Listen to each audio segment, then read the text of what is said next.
আমিন রানী শুরু করছি আজকে।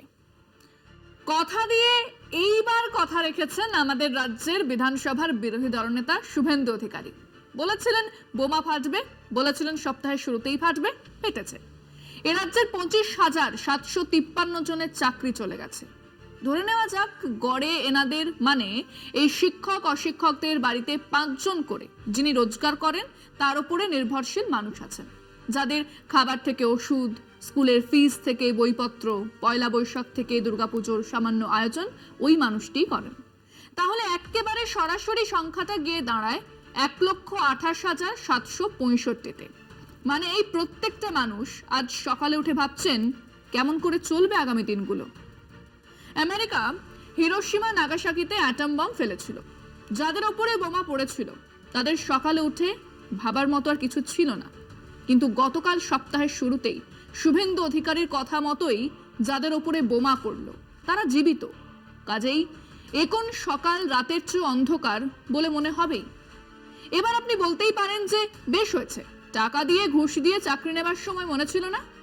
যখন এই কথাটা ভাবছেন তখন কেবল আদালতের রায়ের কপিটা একবার দেখুন।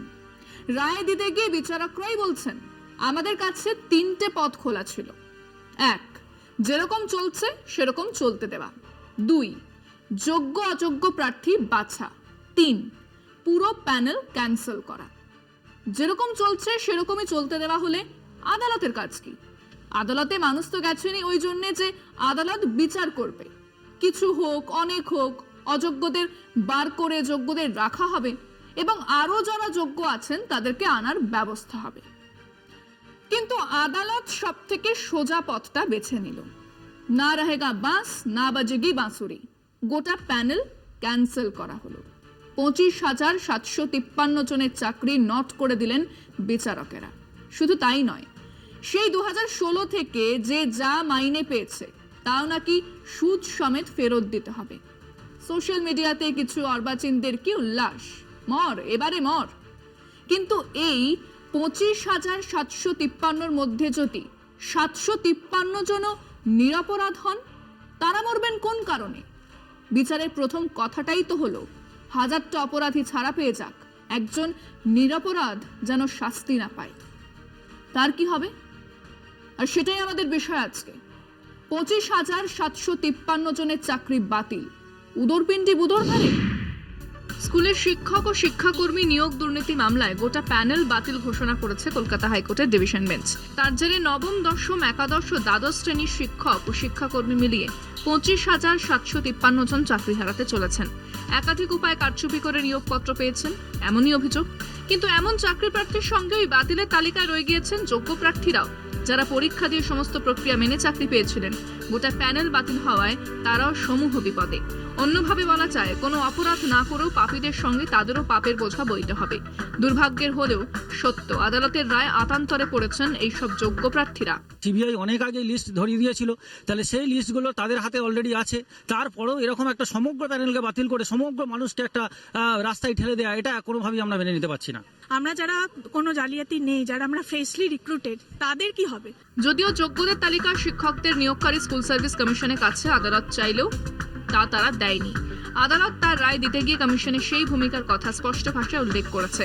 অর্থাৎ যে যোগ্যদের আলাদা করা গেল না তার দায়ে এসএসসি এড়িয়ে যেতে পারে না। কিন্তু 10 জন দোষী ছাড় পেলেও একজনও নিরপরাধী যেন শাস্তি না পায়। বিচার ব্যবস্থার এই আপ্তবাক্য কি উপেক্ষিত থাকবে? নিশ্চিতভাবে দুর্নীতি হয়েছে, এবং শুধু যে দুর্নীতি হয়েছে তাই নয়, সেই দুর্নীতিকে আড়াল করার, লুকোনোরও চেষ্টা হয়েছে। সেই চেষ্টায় কারা ছিলেন? খুব স্বাভাবিক, যারা সরকারে ছিলেন তারাই। সে সময় শাসক দলের বড় নেতাদের প্রত্যেকের এ ব্যাপারে দায় আছে বই কি। রীতিমতো জেলা ধরে ধরে তালিকা হয়েছে, টাকা কালেকশনের ব্যবস্থা হয়েছে, সেই টাকা এসেছে, বিতরণ হয়েছে, এবং সেই অপরাধকে ঢাকার জন্য নানান দায়ের তালিকা বার করা হয়েছে। ডকুমেন্টস লোপাট করা হয়েছে, জাল ডকুমেন্টস বানানো হয়েছে, বিভিন্ন কারসাজি হয়েছে। আচ্ছা, তখন শুভেন্দু অধিকারী কোথায় ছিলেন? তৃণমূলেই তো। তার পিতাশ্রী, তার ভ্রাতাশ্রীরা, তারাও তো তৃণমূলেই ছিলেন। আজ তিনি মমতা সরকারের মন্ত্রীদেরকে জেলে পোড়ার কথা বলছেন। তিনিও তো ওই সরকারেরই মন্ত্রী ছিলেন। উনি নিজেকে জেলের বাইরে রাখতে কি বিজেপিতে গেছেন? আচ্ছা, শুভেন্দু চুরিতে সামিল ছিল বলেই বাকি যারা এই দুর্নীতিতে সামিল ছিলেন তাদেরকে কেন চিহ্নিত করা হবে না? নাকি তাদেরকে আড়াল করতেই এরকম এক ব্যবস্থা করা হলো? খুব স্বাভাবিকভাবেই আমার এক পরিচিত ফেসবুকে লিখেছেন, স্টে অর্ডার কবে আসবে সুপর্ণা? স্টে অর্ডার আসবে, আবার ফিনগ্রামসে বিচার চলবে চলবে চলবে। তৃণমূল তো ননই, ভয়ঙ্কর মমতা বিরোধী নামি দামি লয়ারদের একজন হলেন অরুণাভ ঘোষ। তিনি বলেছেন, টুকে পাশ করে জজ হলে তবেই এমন রায় হয়। আমি না হুজুর, কলকাতা হাইকোর্টের আইনজীবী অরুণাভ ঘোষ এ কথা বলেছেন, আমি তা জানাচ্ছি মাত্র। উনি বলেছেন, আত্মপক্ষ সমর্থনের সুযোগ পাননি এই 26,000 শিক্ষক। তিনি বিচারক। মানে হুজুর আপনাকে নির্বোধ বলেছেন, আমি নয়, উনি বলেছেন। আমার কেবল একটাই প্রশ্ন, যে খুনের অপরাধীকে ধরা ভীষণ কঠিন, অনেক খাটতে হবে, তার জন্য সেই পাড়াশুদ্ধ মানুষের ফাঁসির অর্ডার কি দেওয়া যায়? আমরা আমাদের দর্শকদের কাছে প্রশ্ন করেছিলাম যে এরকম তো নয় যে 25,753 জন শিক্ষকই ঘুষ দিয়ে চাকরি পেয়েছিলেন। যদি তাই না হয় তাহলে উদরপিণ্ডি বুধরঘরে চাপিয়ে সেই নিরপরাধ শিক্ষকদেরও চাকরি কেড়ে নেওয়া হলো কেন? শুনুন মানুষজন কি বলেছেন।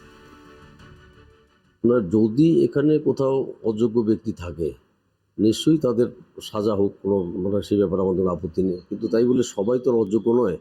যারা সত্যিকারের ভালো ব্রিলিয়ান্ট স্টুডেন্ট যারা চাকরি পেয়েছে তাদের চাকরিটা ওইভাবে খেয়ে নেওয়াটা ঠিক নয়। যোগ্যদের রক্ষা করার জন্য অযোগ্যদের কেন দিয়ে দেওয়া হলো না? শুধু তাই নয়, তাই যদি হয়ে থাকে সরকারকে প্রেশার দিয়ে অন্তত বলা, যারা আন্দোলন করছেন বা যারা করছেন তাদেরকে অন্যভাবে নিয়োগ করে নাও তাদের মেধার ভিত্তিতে। কিন্তু কোনো মানুষের আজকালকার বাজারে চাকরি যাওয়াটা আমি সমর্থন করি না। এ একটা রাজনীতি খেল চলছে এখন। আমাদের ভারতের সংবিধান বা আদালত মনে হচ্ছে কোনো পার্টির একটা নির্দেশে চলছে। এটা বিজেপির একটা চক্রান্ত। যখনই ভোট আসে তখনই তাদের হয় হাইকোর্ট যাব, কারোর চাকরি বাতিল করব, এই ওই ইডি সিডি। কেন বাবা, তোমাদের যদি অতই সাহস থাকে এমনি ময়দানে আসো। ওএমআর জালিয়াতি হয়েছে, র্যাঙ্ক জাম্পিং হয়েছে, বা প্যানেল এক্সপায়ারি থেকেও যাদের চাকরি গেছে, তার মানে সিবিআই বলে দিচ্ছে এরা জাল, আর বাকি যেগুলো আছে সেগুলো ফ্রেশ। এটাই তো বক্তব্য। কিন্তু তা সত্ত্বেও দেখলাম যে জাল তো যাদের চাকরি তো গেলেও তার সাথে সাথে আমাদেরও চাকরি গেল।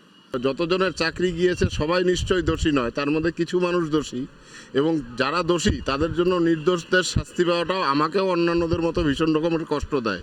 যারা দোষী তাদের খুঁজে বের করতে পারলো না, তারা একটা অযোগ্যের মতো কাজ করলো, সমস্ত রায়টাকে বাতিল, সমস্ত প্যানেলটাকে বাতিল করে দিল। যারা ঘুষ দিয়ে চাকরি পেয়েছে তাদের চাকরি খেয়েছে সরকার বা আইন ভালোই করেছে, কিন্তু যারা যোগ্যতার গুণে চাকরিটা পেয়েছে তাদের পুনর্বহাল করাই সরকারের উচিত। নির্বাচন করছেন কারা অসৎ উপায়ে চাকরি পেয়েছে, ওএমআর জালিয়াতি করেছে, তারপরে মার্কস করেছে, তাদেরকে আপনারা যখন চিহ্নিত করতেই পারলেন তাহলে তাদের বাদ দিয়ে কেন আমাদেরকে রাখলেন না? আর কি একজন কি খেলো না খেলো সেটা 10 জনকে বদনাম করছে, এটা তো ঠিক না। তারা তো বলেছে যে যারা যোগ্য প্রার্থী তাদের বিবেচনা করে তাদেরটা করে ওদের কাগজপত্র দেখে ওদের ঠিক রিকমেন্ড করবে। যারা দোষী তাদের আগে সরিয়ে দিলে তো এই ঝামেলাগুলো হতো না, যে এতগুলোর উপর চাপটা পড়তো না। যেসব শিক্ষকরা ঘুষ দিয়ে এরকম চাকরি পেয়েছে, চাকরি পেয়ে দীর্ঘদিন শিক্ষকতা করছে, স্কুলে পড়াচ্ছে, ফলে আমাদের সমাজ ব্যবস্থায় একটা চরম অন্ধকার নেমেছে এই শিক্ষকদের জন্য।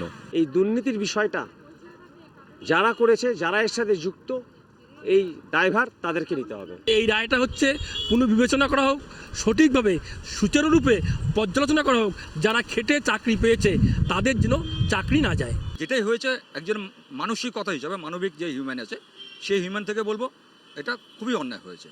এগুলোকে কি বলবো, বালিতে জল ঢালা, পাপের প্রায়শ্চিত্ত করা উচিত, যে নিয়েছে সে আরো পাপী। যারা প্রকৃতপক্ষে চাকরি পেয়েছেন তারা যেন আশ্বস্ত হওয়া, তাদেরকে সরকারের দায়িত্ব এটা, তাদের একজনেরও চাকরি পাবে না। কিন্তু অন্যায় যদি হয়ে থাকে, কোথাও যদি হয়ে থাকে, যেভাবে হয়েছে, তাদের যোগ্য শাস্তি হওয়া উচিত। যে অঙ্ক দিয়ে শুরু করেছিলাম সেই অঙ্কতেই আসি। 25,753 জনের চাকরি গেলে তা সরাসরি কম করে 1,28,765 জনকে পথে বসাবে। আর খুব সাধারণ হিসেবেও এই পথে বসা মানুষগুলোর এক একজন যদি 1000 জনকেও চেনেন, সেই 1000 জনের মধ্যে 500 জন তাদের ভালোবাসেন, সম্পর্ক রাখেন, তাদের দুঃখ কষ্টে কষ্ট পান, আনন্দে খুশি হন, তাহলে আজ এই রায়ের বিরুদ্ধে 6,40,00,000 মানুষ তারা কষ্ট পাবে, সমব্যথী হবে। বেশ হয়েছে, ঠিক হয়েছে, কেমন বোমা ফাটালাম এসব বলা বা ভাবার আগে ভাবুন কত মানুষ আপনার বিরুদ্ধে। শুভেন্দু বাবু, আপনিও ভাবুন, বোমা ফাটিয়েছেন নাকি বোমা ফেটেছে? একটু পেছন ফিরে দেখুন। আজকে পর্যন্তই। দেখতে থাকুন কলকাতা টিভি, রাত দিন 7 দিন।